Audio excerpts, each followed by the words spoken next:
Starfield. It is no secret that it is among Bethesda's lower rated games, both from critics and users alike. On Metacritic, this is kind of what the score looks like. Not like the worst game ever per se, but compared to past Bethesda games, it just lacks, especially in the area of exploration where everything is so kind of broken up and spread throughout planets, that the exploration just feels fragmented. It doesn't feel like one cohesive world or universe to explore. It just kind of feels like you're fast traveling a lot and a lot of loading screens in between with a lot of empty space, and all the procedurally generated stuff just doesn't really do it any favor. So people are hoping that in the future, updates and expansions will improve a lot of stuff. Now, Starfield did recently release an update that did add some much needed new features. So here's, for example, Bethesda.net detailing what a past update added to the game.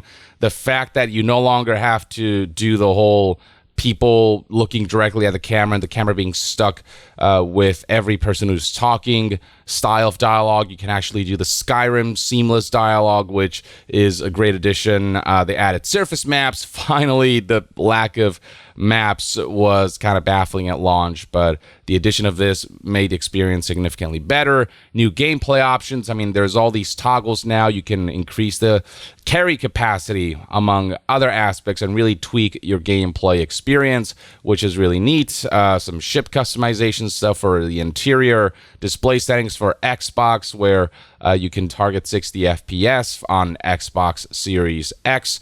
And then beyond that, you've got new Game Plus trait respecking and some quality of life improvements like adjustments to the menu and UI. So all that's great. And then you've got the Shattered Space expansion, which people are hoping will improve things enough or add enough content where they can feel like Starfield maybe can make some kind of recovery or comeback. We don't know exactly what this expansion will do to the overall game experience, whether the exploration aspect will be improved. That's the main thing that I think needs improvement, and this expansion hopefully will tackle that, though who knows if that kind of exploration can be overhauled because it feels so ingrained within the base game. But these are some of the visual elements we can expect from the expansion.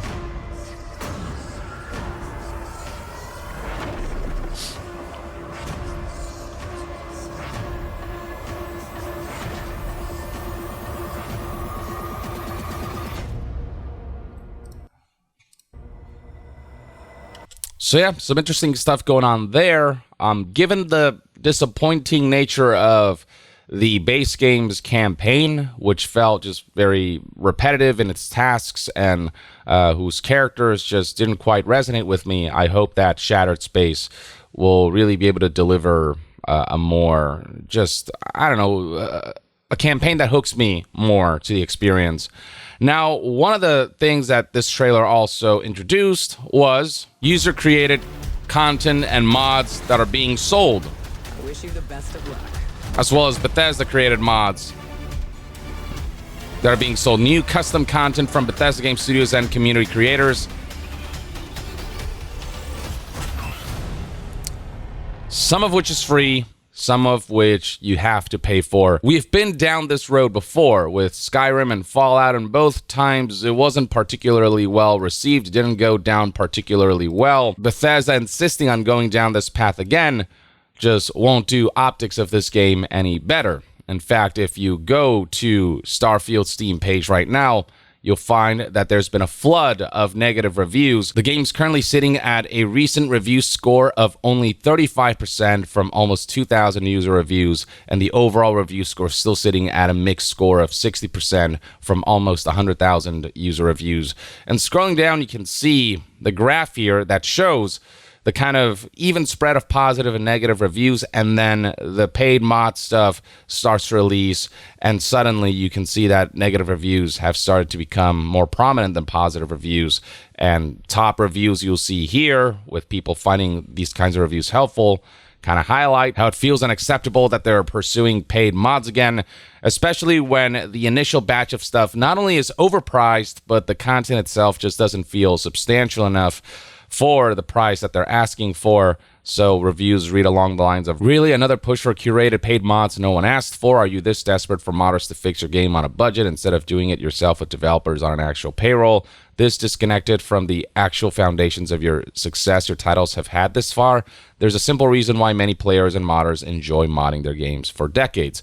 It is done as a hobby for players, by players, without corporate responsibilities, and apart from donation opportunities, without asking for or expecting monetary compensation. These paid mods are essentially just bite-sized DLC, a la, Horse Armor back in the Oblivion days that kickstarted the microtransactions, elements, and inclusions in games. Right here we have Starfield's Creation Hub, and you can see right here that some of this stuff is free to download, but then stuff like this costs 700 premium currency, 1,000 premium currency, and 300 premium currency respectively, or about $7, $10, and $3 respectively. And looking at what they give you, they're hardly worth that kind of money. So for example, Trackers Alliance the Vulture is just a single quest, a single bounty you have to track down to kill. Once you kill this guy, you do get his gear, but for $7, that just feels like measly content. You'd be hard-pressed to not find mods that are far more substantial than this and are absolutely free to download. Next up, we got this Ancient Mariner module, which is $10. It's essentially a hub that you can attach to your ship, and it's got its own style of sort of cosmetic decoration. $10 for this is kind of absurd. And last but not least, we got Constellation Plushie Set, which is $3, and it gives you some plushies. Craft 5 adorable plushies of your favorite members to proudly display in your outposts, homes, and ships. It doesn't do much of anything. It's just a cosmetic element. It doesn't have any sort of interactivity from what I understand. They're just kind of there. These are just overpriced microtransactions disguised as mods and custom content. Like the business model is no different from microtransactions. And if this stuff were, a couple cents or whatever, maybe it'd be acceptable if it were like $1 or something. But $7, $10, and $3, not only is this stuff not in the spirit of what people associate when it comes to modding for Bethesda games, it's also just insultingly priced in a way that's not going to win people over.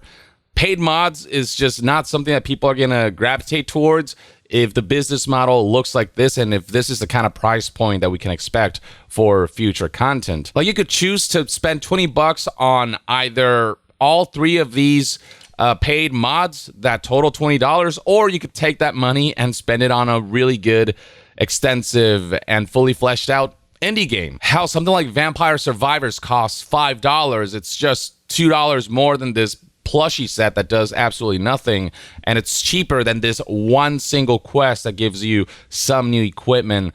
This content that feels completely insubstantial for its asking price. Like, if you're gonna pursue this kind of business model, at the very least, make the price points palatable enough, or maybe people will be open to this. But with these kinds of price points, people are immediately going to be like, nope, we're not giving this a chance at all. That was the case years back when stuff like this was introduced for Skyrim and Fallout, and it seemed as though Starfield is only going to sort of continue this tradition instead of trying to improve the business model. But generally, modding is seen as a place where people can approach new content and just creating new stuff for the game from a place of passion. But yeah, it's kind of what's going on with Starfield, why it's being flooded with negative reviews all of a sudden. If Starfield intends to kind of make a comeback like, say, Cyberpunk 2077 did, they got to dispense with stuff like this and focus on more positive stuff like the recent update that added all these new improvements and quality of life changes. And hopefully Shattered Space will be substantial enough of an addition in terms of a great campaign and story, as well as overhauling aspects of the game that need to be overhauled, that Starfield can eventually one day be seen as a game that did listen to its audience and did come back. They're actually planning to add vehicles as well in future updates. They've already announced that. But again, there's certain core issues with Starfield that I don't know if an expansion will be enough to fix.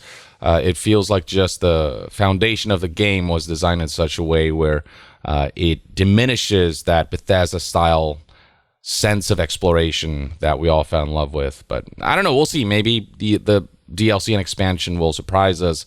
But as far as the paid mod stuff goes, it is not going down well.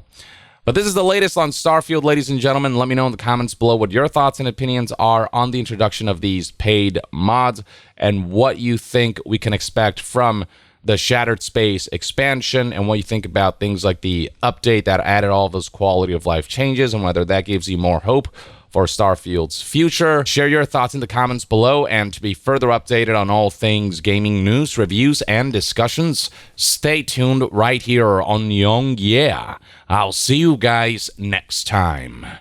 Young out.